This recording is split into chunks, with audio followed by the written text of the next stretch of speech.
So today we're talking about functions, and that applies to these definitions right here.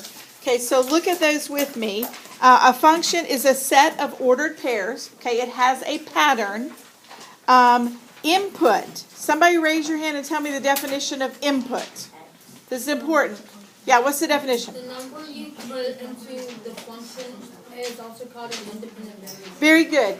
And we use the letter X to represent that. So if you, generally, not always, but generally, so if you'll put next to that just an X. Oops, that's not what I wanted to do. Just put an X right here next to input. Okay? I put it on there? Just forgot to add it to mine. Okay, good. So the X represents, it's on the wall. The X represents a number. You can put any number you want to into a function. That's why it's called independent, because it doesn't depend on anything else. We could pick any number we wanted to put into it. The output, however, the Y, is the number that you get out of it. So in other words, the output, or the Y, depends on what you put in for the X. So that's why it's called the dependent variable. And we'll get more into that later. Excuse me. So independent means it doesn't matter what we put in, but dependent means it depends on what we put in. Okay, that's the basic idea behind those. And like I said, we'll talk more about those later, but just keep that in mind. Independent is the one that we can put in. Dependent is the one that we get out. Okay. Now, there are a couple of things that you should know about functions. So if you'll open up your little foldable, I think you have this inside of it. So functions, if you add or subtract, the number is going to increase. So it will increase if you're adding and subtracting. If the function decreases, it means we are either subtracting or dividing. Okay? If it does both, you could have multiple operations, but they're probably going to have to tell you what those are. There's always a rule to a function, and that's going to be the important part. So it always follows the same pattern. The same thing happens to every number that goes into the function and comes out. And it must have an independent variable and a dependent variable, which we talked about, and we'll talk about some more. All right, so let's look at the first one. This one is not in your notes, but let's look at it for a second. So this is a function. It starts with a lot of different things, but in this case, we're going to start with a table. So we have an X and a Y. The X was called the what? The independent variable. The Y is called the dependent variable. So in other words, we could put any number we want to in this column. Something would happen to it, and then it would go into the second column. So this column is dependent upon what we put right here, and we can choose any number we want to put right here. So if we put the number 2 in, it goes into, and this, the reason this is a robot is to make you think about, it goes in here, something happens to it, and it comes out here. So if we put the number 2 in, we get the number 4 out. So did it go up or down? Up. Okay, it went up by how many? Two, right? So there are 2 different things that could have happened to it while it was in there. We could have added 2 or multiplied by 2. And we don't know until we look at the next one. So we know that to go from 2 to 4, we either added 2 or multiplied by 2, right? Okay, so let's look at the next one. 12 to 14. Could we have multiplied by 2? No, we had to have added 2. So, and that keeps on going. 8 to 10, 11 to 13. Each time it's adding 2. Okay?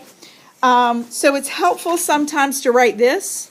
Plus 2, plus 2, plus 2, plus 2. Okay? So the rule is we add 2 to each one. But we're also going to take it and make it into an algebraic equation. Here's how it works.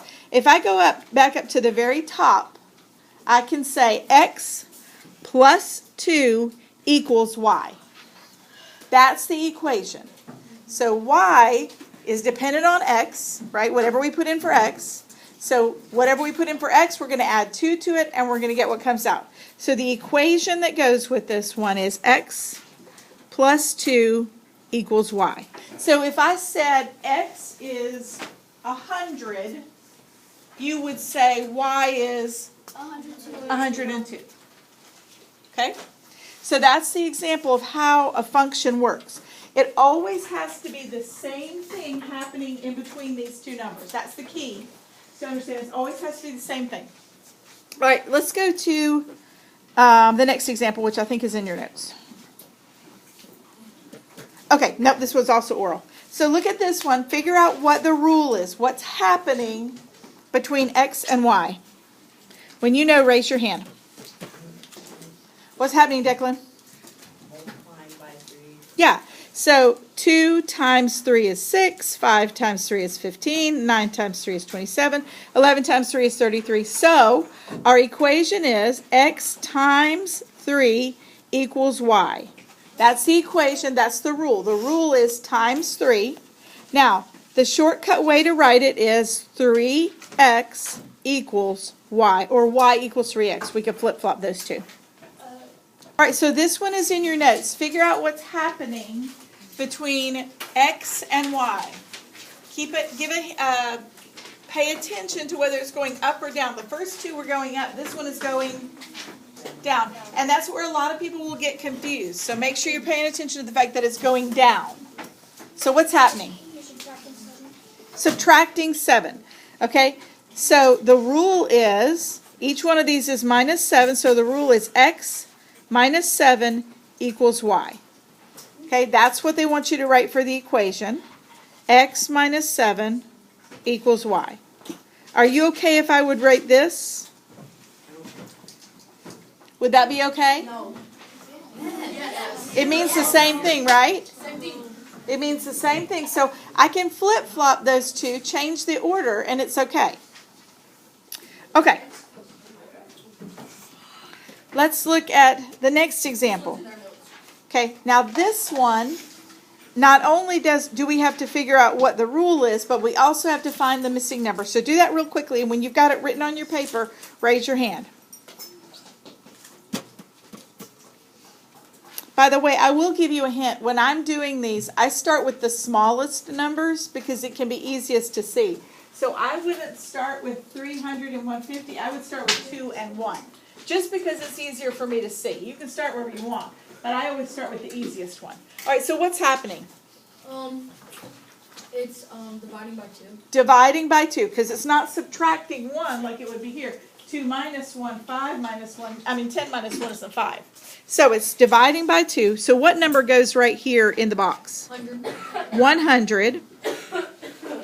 And then the rule is x divided by, right for me, there we go. Okay, so it must be an ordinary. X divided by 2 equals y. The better way to write it, of course, is x over 2 equals y. Okay?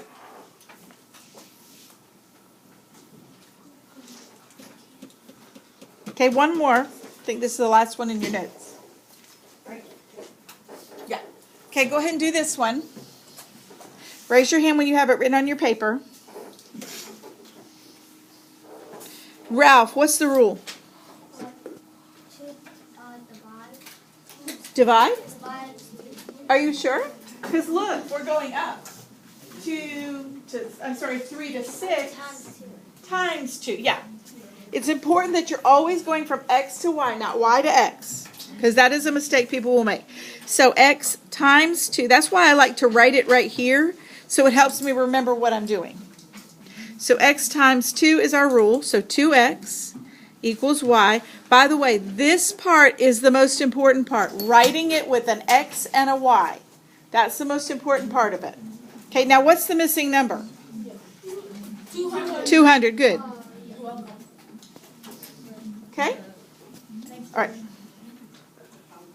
Sometimes instead of them giving you a chart and asking you to find the rule, they give you the rule and you fill out the chart. So in this case, and I think, is this in your notes or no? No? Yes? Yes.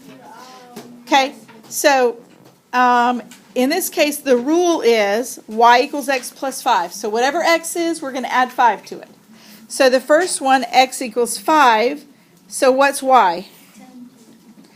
X equals 12, so what's y? X equals 3, y is? 8. Keep going. Fill all those in. Okay, but fill them in on your paper.